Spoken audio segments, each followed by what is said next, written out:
Hello everyone, welcome back. Today we're going to be talking about what to do immediately after a self-defense incident. Okay, so this is from the point where you're dealing with the attacker to the point that you're dealing with the police.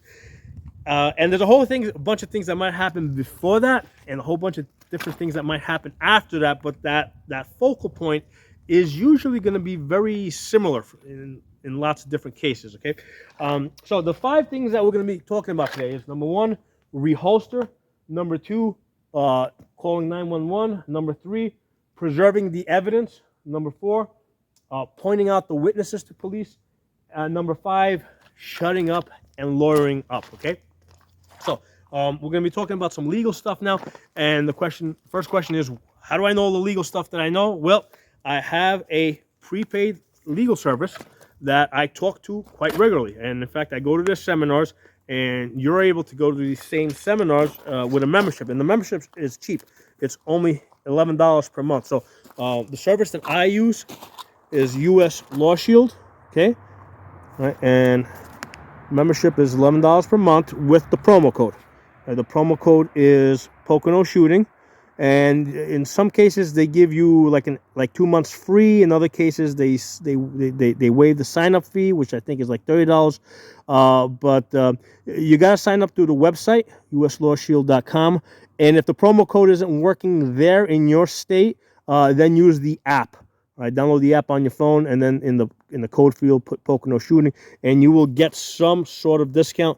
And again, for $11 per month, basically you have a lawyer on call. Three ways I use these guys. Number one, if I'm ever actually in a self-defense type of situation. Number two, to ask them general gun questions.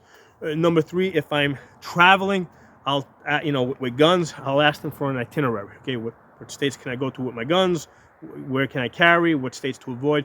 So these are gun specialists, right? These are, because there's lots of lawyers out there, but a lawyer that specializes, let's say in contract law, right? They're not going to be able to really help you with gun related questions or gun related self-defense.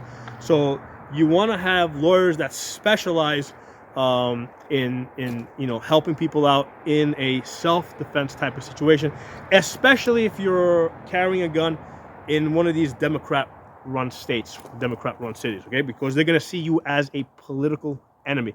So let's go through this list now of 5 things that we need to concern ourselves with if we're in a self-defense type of situation. And just quickly going through the list one more time: reholster, call 911, preserve evidence, point out the witnesses, shut up and lawyer up. So let's talk about the first one, reholster.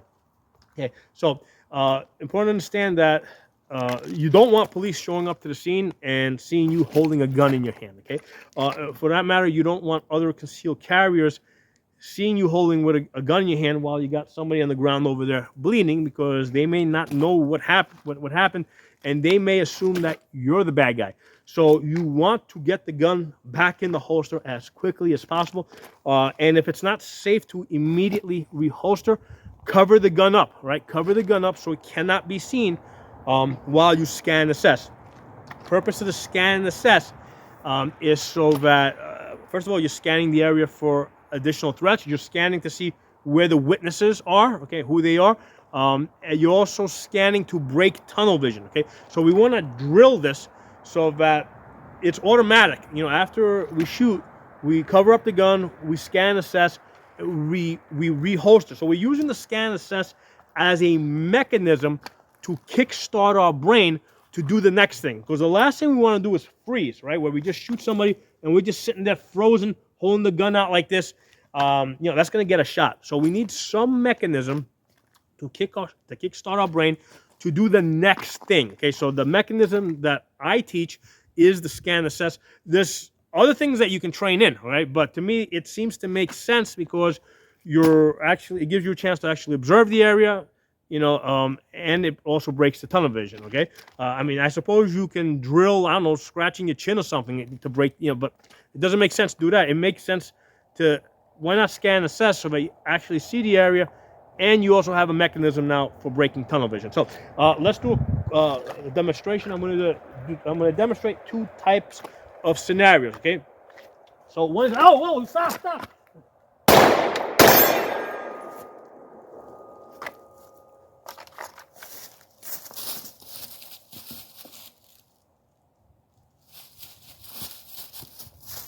Okay, so that was a situation where I was surprised, got the gun, basically I determined that I needed to use the gun to defend myself, fired my shots. After I fired my shots, right, I covered up the gun so it can't be seen. Notice I'm pointing it down towards the ground, not at my feet, but not far enough out at other people. I basically scanned the area. First, I reholstered, and then I moved to a position of cover. Because basically you want to get to cover. You don't want to be out in the open because you don't know what's going on. Right? Maybe there's something that you missed. Maybe there's additional threats out there. Get yourself behind cover as quickly as possible. Let me demonstrate a different type of scenario over there. Yo, stop, don't do that. Get back.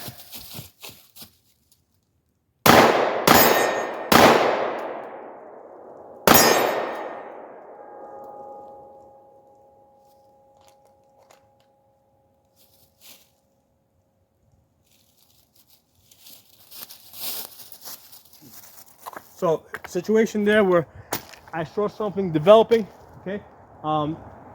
Basically, I had a nice piece of cover there, a nice big tree. Ran behind the tree and returned fire from behind the tree. Most people, especially most bad guys, are not very good at shooting a moving target. So, me standing still and trying to return fire, you know what? My chances of survival are probably better if I run behind a piece of cover, okay? So that's kind of a judgment call because, right now that tree over there, it's about 15 feet away. If the tree was further, if it was like 30 feet away, maybe that's not a good decision. Maybe 30 feet away is a little too far. So you have to make a decision as to what is the better thing to do. Is it better to return fire from where you are?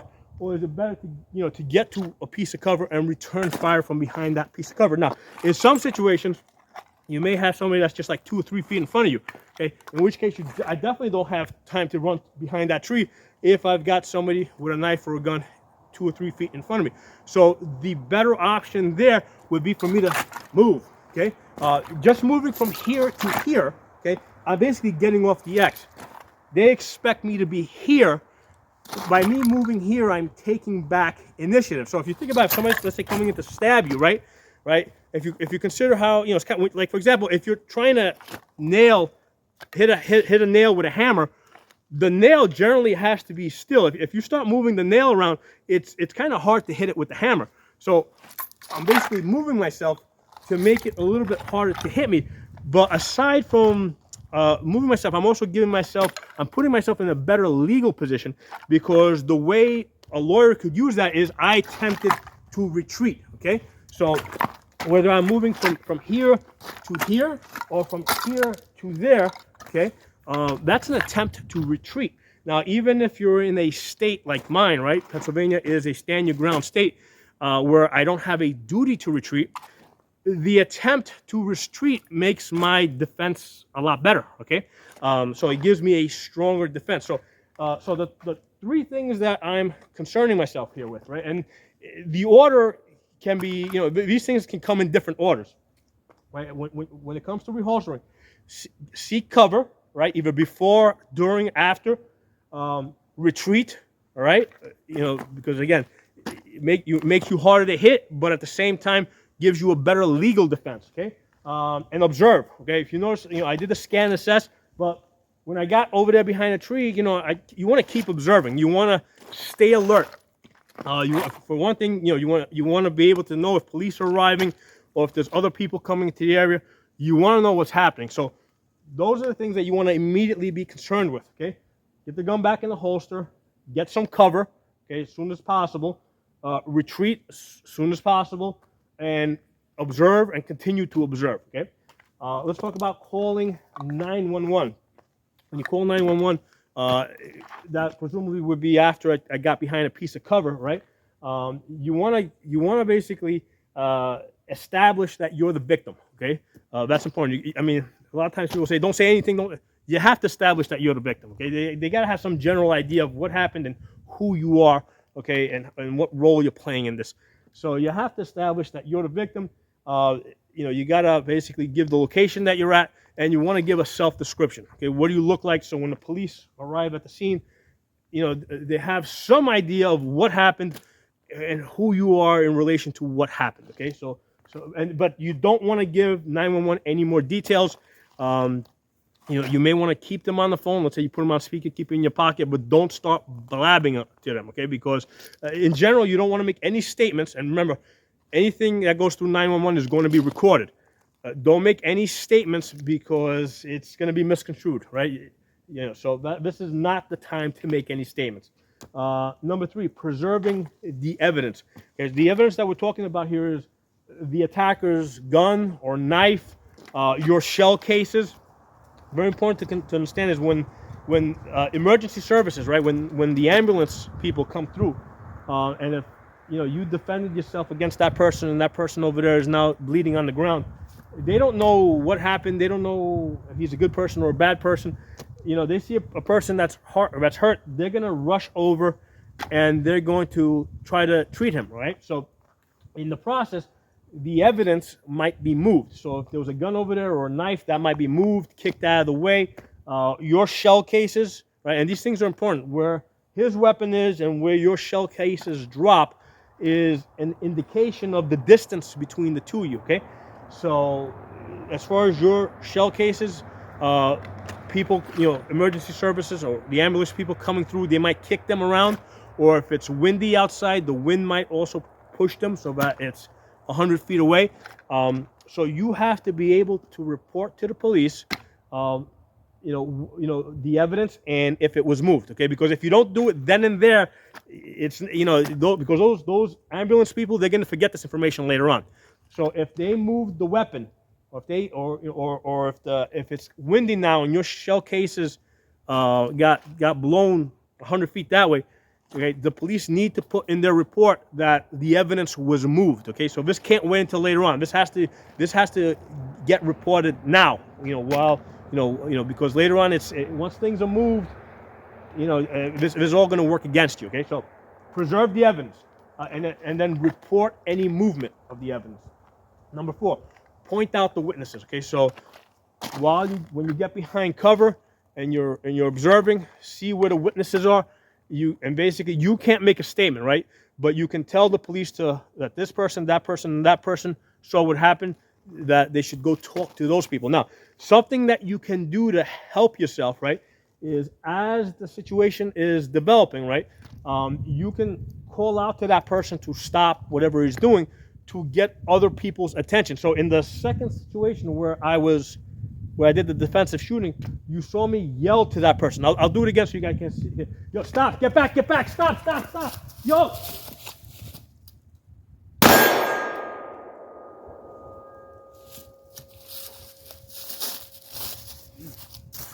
So me yelling to that person over there to stop doing what he's doing. Now, maybe he'll listen to me, maybe he won't. That's not so important. What is important is that command, right, got other people's attention, and now other people saw that this person was maybe rushing at me, or shoot, or had pulled out a gun or whatever.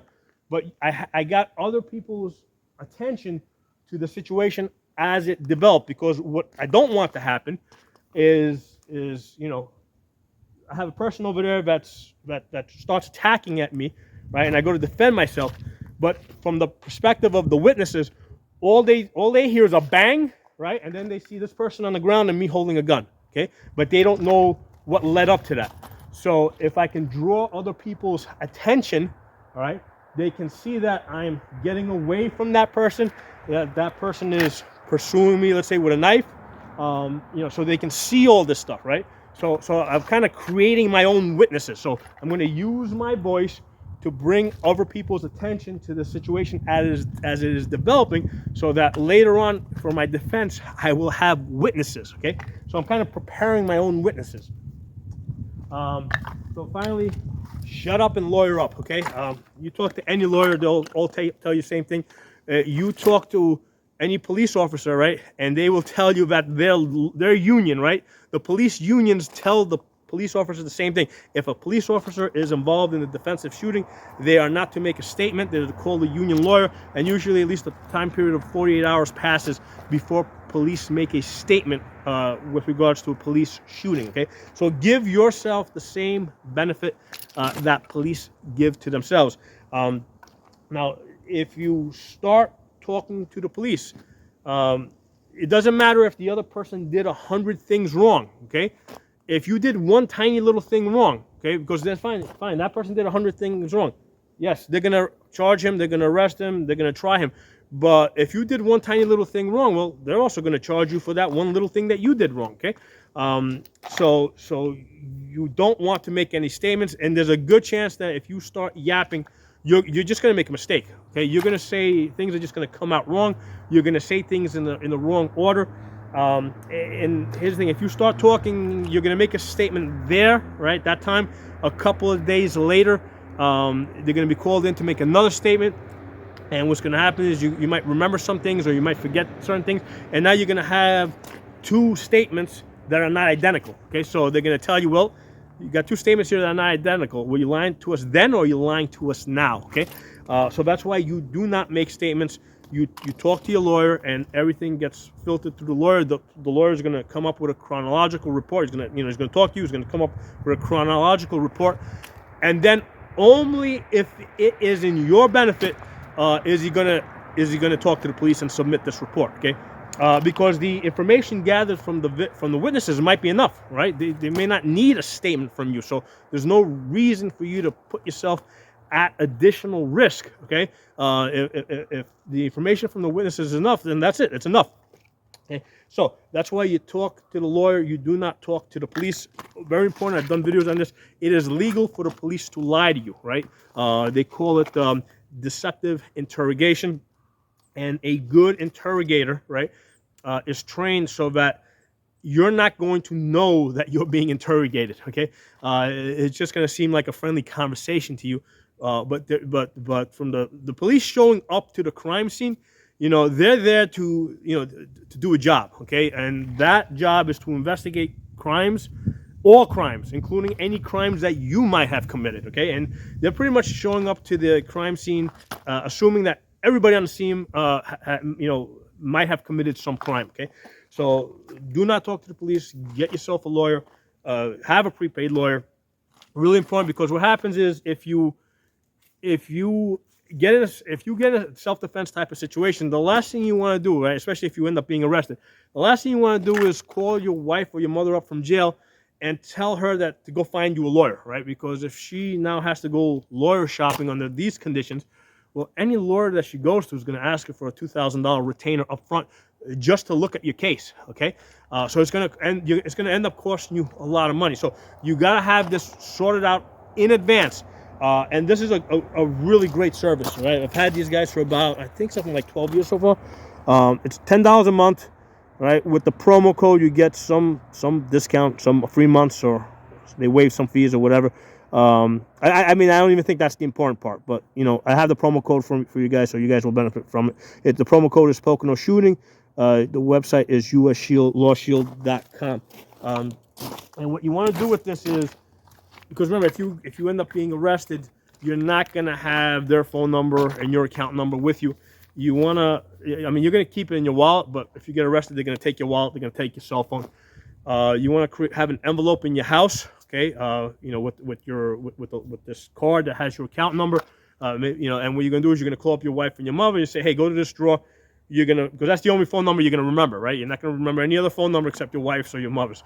So you're gonna tell them to go to the drawer, find this envelope. It's got the lawyer's number with your account number. Call them up and tell them that you need immediate assistance and where you are. So that's how you can do it. And again, it is highly unlikely that any of us would ever be in a self-defense type of situation like that, but you'll get a lot of use out of these guys simply by asking them gun questions, right? Specific to your state, or if you're traveling around to different states, asking them gun questions with regards to different states that you might not be as familiar with as your own state. Okay, so in summary, I want to go back to this time period, right, between this focal point between when you deal with the attacker and you deal with the police. I mean, it's exactly that. It's a focal point because there's three possible situations coming into this, right? You might be ambushed, right, where you have no chance to prepare mentally for it, right? You come around the corner, and all of a sudden you got somebody stabbing you. You might have a situation where you get lots of preparation, like somebody's breaking into your house, or you have like an active shooter type of situation that's progressing, it's already started, right? So that's a situation where, where you have preparation, you know that you're very likely going to be using your gun for self-defense, okay? But then you have the other one where there's escalation, right?